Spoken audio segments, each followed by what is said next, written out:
আজকের গল্প মোহিনী। মোহিনী এক রহস্যময় রমণী, যার নাম শুনলেই আতঙ্কে গা শিউরে ওঠে।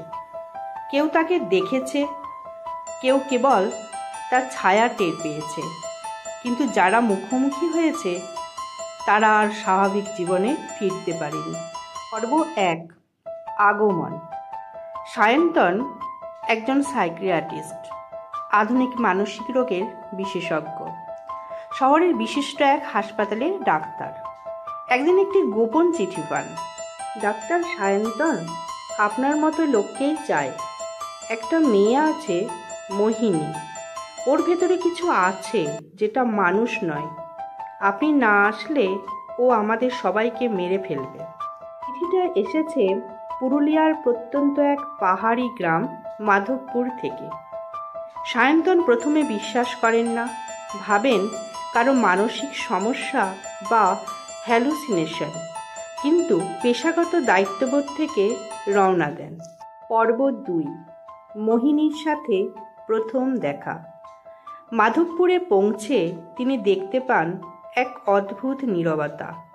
মানুষজন বাড়ির বাইরে কম আসে। চোখে মুখে আতঙ্ক। গ্রামের প্রাচীন এক জমিদার বাড়ি ভাঙাচোরা, পলেস্তারা খসে পড়ছে। সেখানেই মোহিনী থাকে।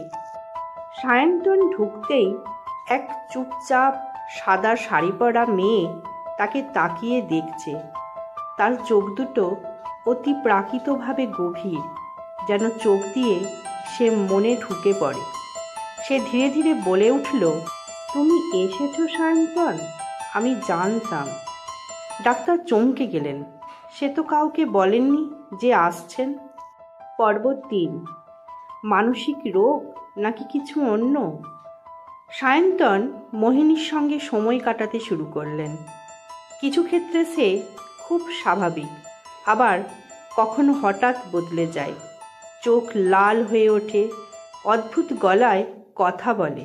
সে বলে, আমি একা নই, আমার ভেতরে আর একজন আছে। সে পুরনো, বহু পুরনো।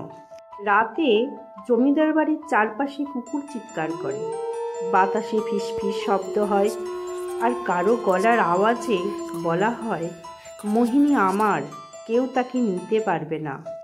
সায়ন্তন জানতে পারেন 1 শতাব্দী আগে এই বাড়ির জমিদার তার স্ত্রী মোহিনীকে সন্দেহ করে পুড়িয়ে মেরেছিলেন।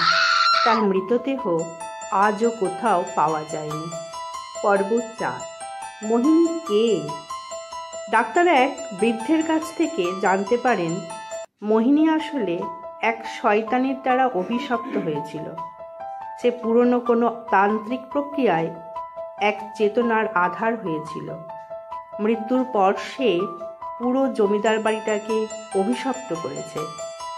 আর এই নতুন মোহিনী, যে মেয়ে এখন জমিদার বাড়িতে আছে, সে বহু বছর আগে এই বাড়িতে অনাথ হয়ে এসেছিল। ধীরে ধীরে তার মধ্যেও সেই পুরনো মোহিনীর আত্মা প্রবেশ করে। পর্ব 5, শেষের রাত্রি। সায়ন্তন সিদ্ধান্ত নেন এক তান্ত্রিক সাধুর সহায়তায় মোহিনীর মধ্যে থাকা আত্মাকে মুক্তি দেবেন। রাত 12টা, চারপাশে শ্মশানের মতো নীরবতা। তান্ত্রিক শুরু করেন মন্ত্র উচ্চারণ। মোহিনী আচমকা চিৎকার করে ওঠে। তার শরীর কাঁপে, চোখ আগুনের মতো লাল। সে শূন্যে ভাসতে শুরু করে। মোহিনীর মুখ থেকে 2টি কণ্ঠে কথা বেরোয়, একটা মেয়েলি করুণ স্বরে, অন্যটা ভয়ঙ্কর পুরুষ কণ্ঠ। তোমরা আমাকে বন্দি করতে পারবে না, আমি ফিরে আসবো সববার। এক ভয়ঙ্কর বিস্ফোরণ, সব নিস্তব্ধ। পর্ব 6, পুনরাগমন। মোহিনী নিস্তব্ধ হয়ে পড়ে। আত্মা মুক্ত হয়েছে বলে মনে হয়। সায়ন্তন শহরে ফিরে যান। পত্রপত্রিকায় খবর হয় মাধবপুরে আত্মার অস্তিত্ব মুছে ফেলা হলো।